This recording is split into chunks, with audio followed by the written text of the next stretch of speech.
All right, guys, I'm back. This is the CXR Gran Turismo car.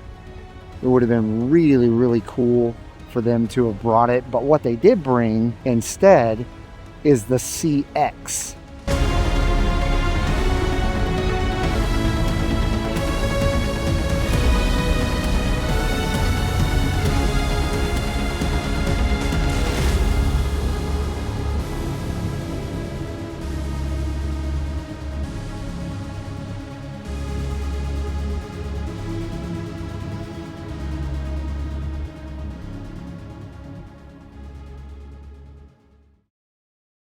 This is the non-Gran Turismo version. This is a full electric concept car, as you see there.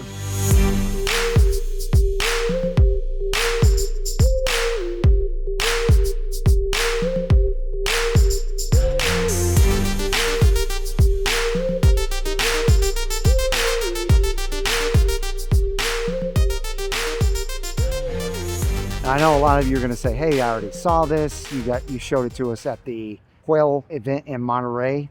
But there's a lot of people that have not seen this car, and I just want to talk about it from a different perspective and let you know what my thoughts are on this maybe becoming the C10. Not the C9, but the C10. So let me go over the specs with you real quick. So it's an all-wheel drive electric supercar.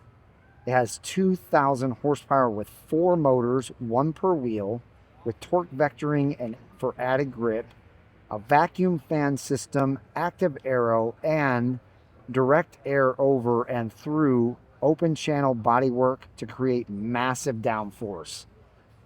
So a lot of people would say this is a concept car, it's never going to happen. But what I take from this is maybe they don't build this exact looking car, but what they do build is something that's very similar for C10. C9, I think we're going to get just a mild refresh of the body, maybe some new internals, but C10 will be a brand spanking new type of body.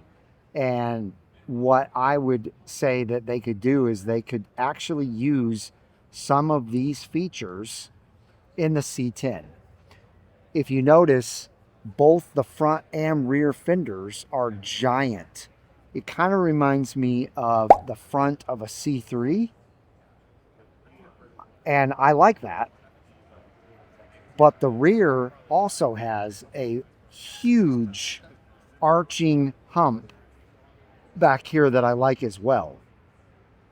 I think they should definitely use the openness of this car, the open Aero.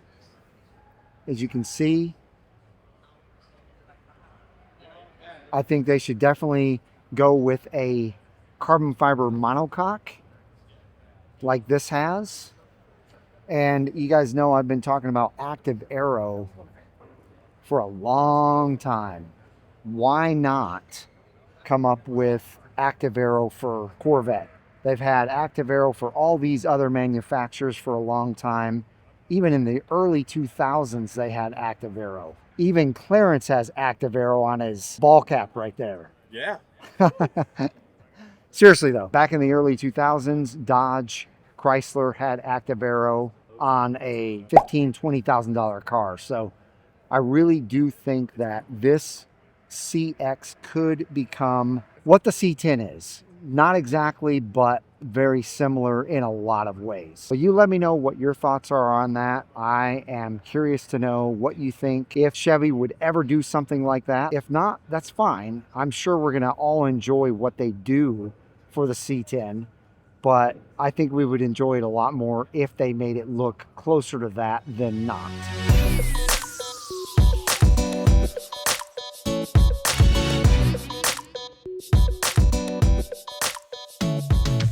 They also brought a really beautiful Z06 in Sebring Orange. And before I get to that, I just want to show you guys the cutaway LT6 that they brought in here, which is really beautiful. So this is the flat plane crank LT6. It's a 5.5 liter V8 that revs to 8,600 RPM and sounds better than any other V8 in the world right now, in my personal opinion.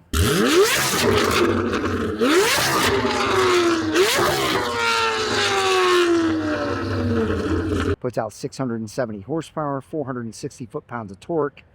There's your compression ratio and the stroke. So I wanted to show you this because of the fact that it has the brand new interior. It is sky cool gray and medium ash gray. And it has the stealth interior, the level 2 carbon fiber. But look at that medium ash.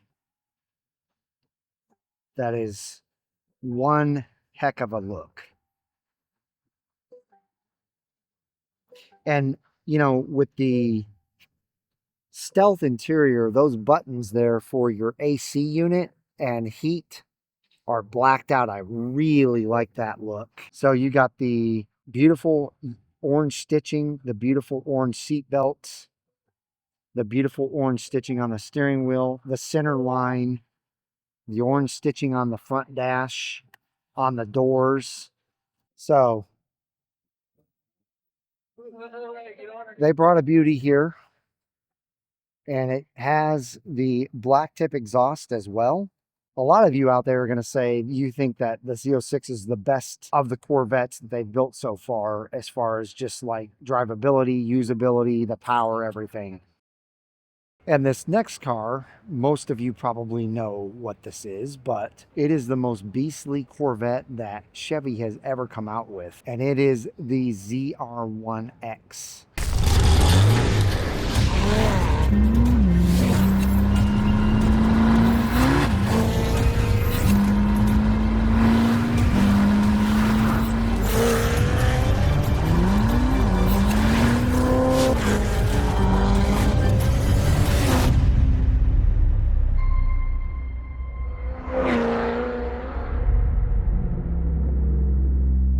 This thing is a hybrid, and what I want to know from you folks is, does that turn you off at all? The way that the folks were on the E-Ray, they found out that it was E in the name, they found out that it was a hybrid with batteries, and it instantly turned them off.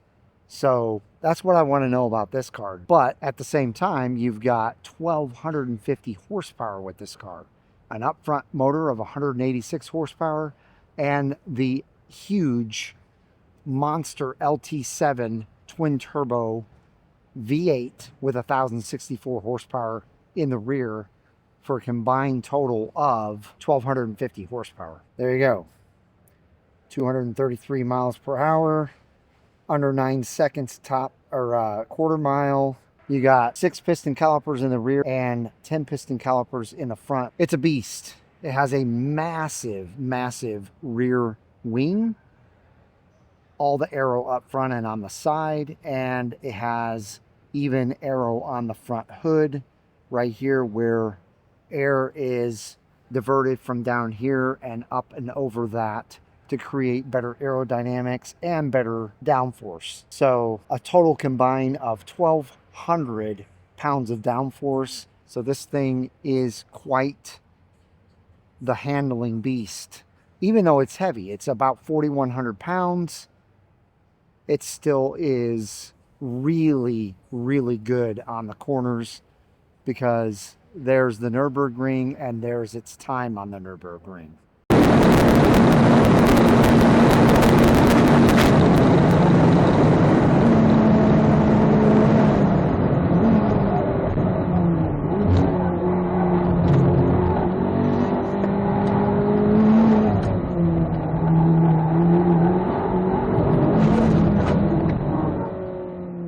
So what do you guys think? Give this video a big thumbs up. Smash that hype button. Leave comments down below letting me know which one of the three was your favorite and which one you would buy. Even though we know we can't buy the CX right now, if it was available, would you buy it? Smash that red subscribe button to help me reach my goal of 100,000 subscribers between now and the end of the year. I hope each and every one of you have a wonderful rest of your day, and we'll see you guys out on the road.